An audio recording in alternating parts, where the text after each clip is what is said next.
Abraham Lincoln had a political career that lasted more than 30 years, and he wrote hundreds of confidential political letters. I think this letter that I'm about to try to conduct a close reading with might be the most significant, at least the most significant of his pre-presidential career, because it forces you to think about his political ethics. It's a letter written to a man named Norman Judd, who was the chairman of the Republican State Central Committee in 1858. The letter is dated from Rushville, Illinois, in the central western part of the state, where Lincoln was conducting a speaking tour, on October 20th. That's 5 days after the last Lincoln-Douglas debates and just a couple of weeks before Election Day. Lincoln is writing to the boss of the Republican Party in Illinois at the end of a very important campaign designed to win enough seats in the Illinois State General Assembly to secure a U.S. Senate seat for him and the Republican Party in opposition to Stephen Douglas, the little giant and the leader of the Illinois Democrats, and probably the most important politician in the country. It's been a hot campaign. The debates have already become famous. And we're at the end of that race, and Lincoln thinks there are some unresolved issues. He writes, "My dear sir, I now have a high degree of confidence that we shall succeed if we are not overrun with fraudulent votes to a greater extent than usual." Maybe that opening line with that little cynical side suggests how experienced Lincoln was in politics.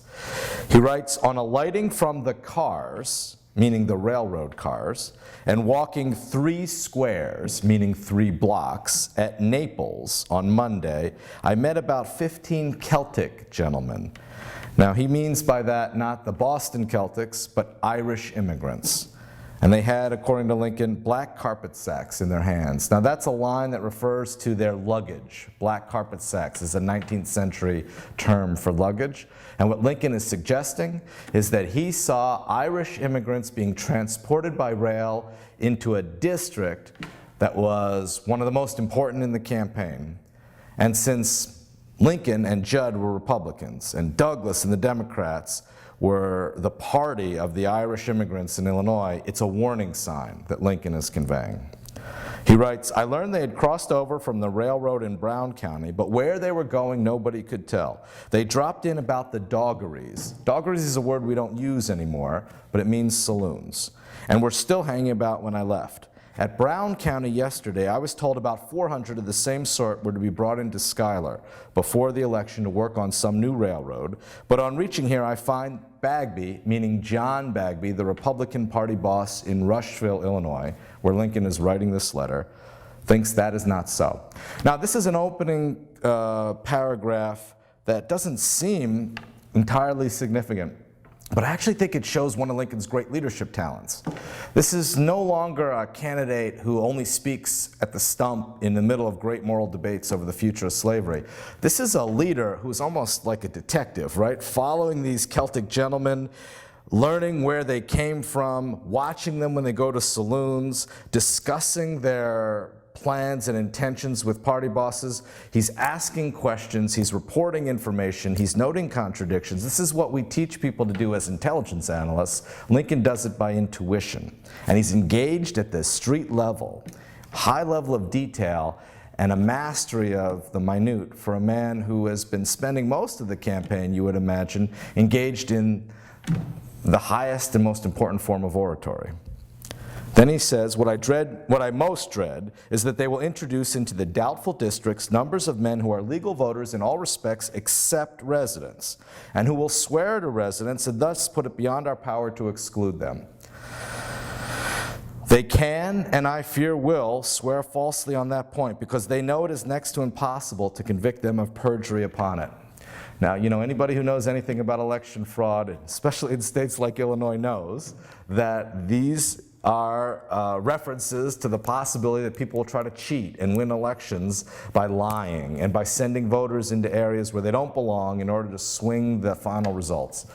This contest was not a direct election between Stephen Douglas and Abraham Lincoln for U.S. Senate. You have to remember the rules. Until the 17th Amendment to the Constitution, voters did not vote directly for U.S. senators. Senators in our country, in the United States, were elected by state legislatures. And so first, people voted for state representatives and state senators, and then those members of the legislatures would vote and select the state's U.S. senators. And so what Lincoln and Douglas are doing in their debates and in their campaigns is they're trying to influence the campaigns for representative and senator. And these doubtful districts are the ones where the Republicans and the Democrats are at close odds over who might win. It's almost like an electoral college contest where there are swing states. In this case, he's referring to them as doubtful districts. And then he turns to something that if you're not paying attention to the fact that it's Abraham Lincoln, you might think was a scheme to commit voter fraud or election felony. He says, now the great remaining part of the campaign is finding a way to head this thing off. This is what Abraham Lincoln writes to Norman Judd, the boss of the Republican Party. Can it be done at all, he asks. And then he says, I have a bare suggestion. If you look at Lincoln's writings, he uses the word bare occasionally, B-A-R-E, and what it means for him is a mere suggestion. When there is a known body of these voters, could not a true man of the, quote, detective class be introduced among them in disguise who could, at the nick of time, control their votes? Now, this is the part that looks like fraud on the surface or a felony. Lincoln seems to be suggesting that they should control the votes of the Irish immigrants. Control how? He doesn't spell it out yet, but it could be by bribing them. It could be by intimidating them. Maybe since they're hanging around doggeries or saloons, he means to get them drunk enough that they can be swayed to another direction. The word detective he puts in quotation marks. Now, a good close reader will notice that he uses quotation marks there and will ask, why would he do that? The answer turns out to be because it's a new word. It's not a word that had been common in American culture at that time. The idea of detectives is something that was introduced in the 1850s. And in fact, the first great detective in the United States was a man named Allan Pinkerton, an immigrant from Scotland who worked out of Chicago for a company that was partly owned by Norman Judd. The Pinkertons is what Lincoln is referring to here, and that's why, in particular, he's writing about it to Judd.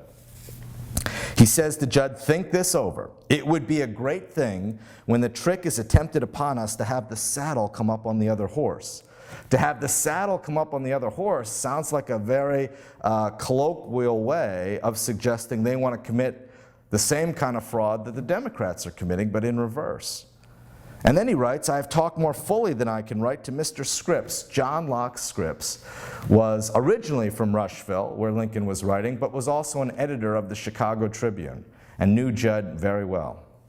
And he writes, Lincoln writes, Scripps will talk to you.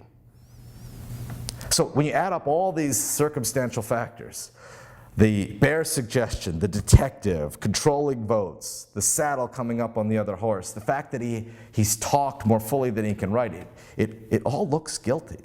It looks like Abraham Lincoln, Honest Abe, is suggesting a plan to cheat. He writes, if we can head off the fraudulent votes, we shall carry the day. The stakes are high. If they want to win this election, they're going to have to fight this fraud. Now, this is not in the text, but I think it actually is something you can derive from a little bit of background knowledge and an awful lot of common sense.